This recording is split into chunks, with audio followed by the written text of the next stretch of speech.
Alors déjà, l'œuvre nationale des aveugles, avant tout, soutient les personnes atteintes d'une déficience visuelle et les personnes malvoyantes pour qu'elles deviennent autonomes, vise à leur intégration et à leur pleine participation dans notre société.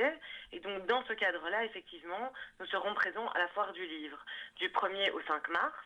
On a décidé de mettre en place un stand assez original où, qui s'appellera Éveil des sens. Les gens seront ainsi plongés dans le noir pour participer pleinement à une lecture et à un échange entre un auteur et un journaliste qui lui posera des questions. Comment ça va se passer concrètement? Vous pouvez nous expliquer?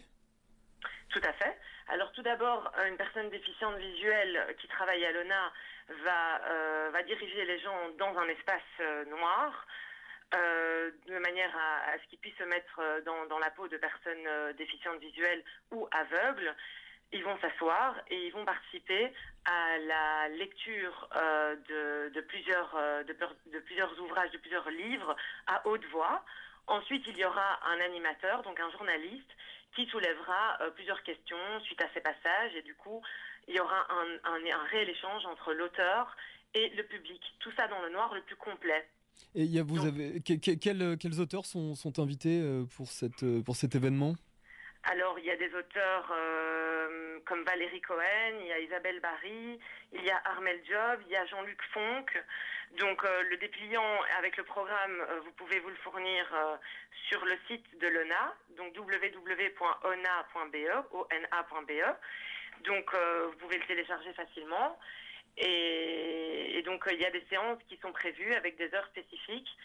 Normalement, ça dure une demi-heure. Une lecture de conte dure une demi-heure. Et donc, dans ce cadre-là, je pense que ça vaut quand même la peine que les gens se déplacent pour aussi découvrir comment les personnes déficientes visuelles et aveugles ont accès à la lecture. Alors justement, Sylvie Mebloum, on connaît déjà le braille qui permet donc aux aveugles et aux non-voyants d'accéder à la lecture. Est-ce qu'il existe d'autres outils de ce genre pour permettre d'accéder à la lecture pour tout le monde? Oui, tout à fait. Donc tout le monde connaît le braille, mais ce que les gens ne savent pas, c'est que les personnes déficientes visuelles et malvoyantes, eux, ont accès aux livres via justement l'audio. Donc c'est la raison pour laquelle nous faisons appel à des... C'est la raison pour laquelle, nous allons mettre en place ce stand à la Foire du Livre. Donc, ils seront lus à haute voix. Mis à part cela, effectivement, il y a les grands caractères, il y a des loupes qui aident les personnes déficientes visuelles à lire les livres. Effectivement, il y aura des personnes de l'œuvre nationale des aveugles qui seront sur le stand pour expliquer tout ce qu'il existe et surtout pour expliquer ce que nous faisons au sein de l'œuvre nationale des aveugles, puisque nous avons beaucoup de départements.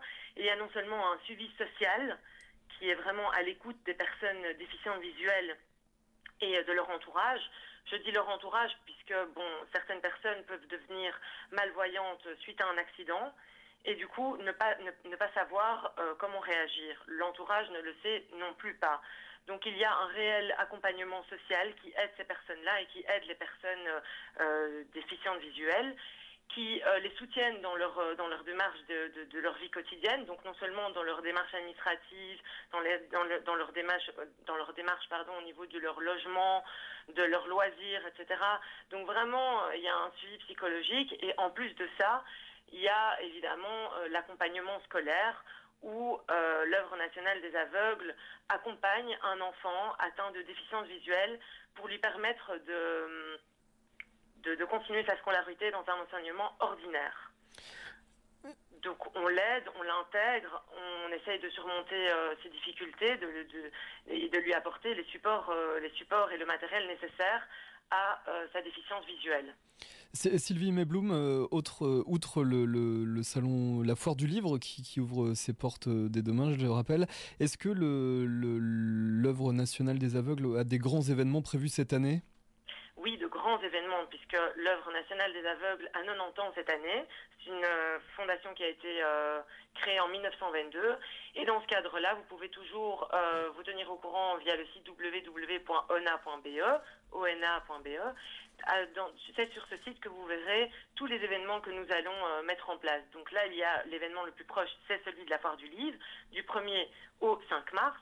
Il y a aussi une petite balade au fil de l'eau qui est une petite, la découverte en bateau de la ville natale de Mercator en visite guidée.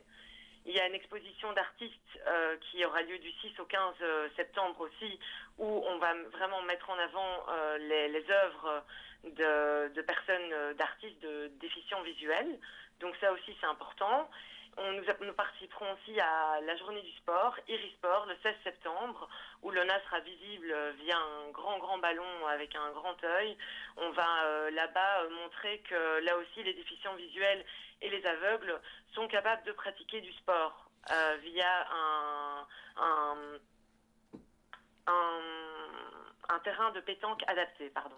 Donc des boules adaptées, etc. Et on va bander les yeux des gens pour qu'ils puissent aussi se mettre dans la peau d'aveugles et de déficients visuels. Et il y aura aussi probablement un colloque qui clôturera les 90 ans de l'ONA. Sylvie Mebloum, donc je rappelle le stand de l'ONA sur la foire du livre. Le thème cette année, c'est Sex, Books and Rock'n'Roll. Qu'est-ce que vous avez choisi cette année pour l'ONA? Alors, l'ONA, ce soir, la soirée d'inauguration de la foire du livre, il y aura donc un jeu sur ce thème-là. Je ne peux pas encore en dévoiler, dévoiler tous les détails, mais je vous y attends. Et il y aura un jeu donc qui respectera ce thème-là. Et pareil pour le samedi 3 mars, il y aura un quiz tactile qui est aussi en rapport avec le thème Sex, Book and Rock'n'Roll.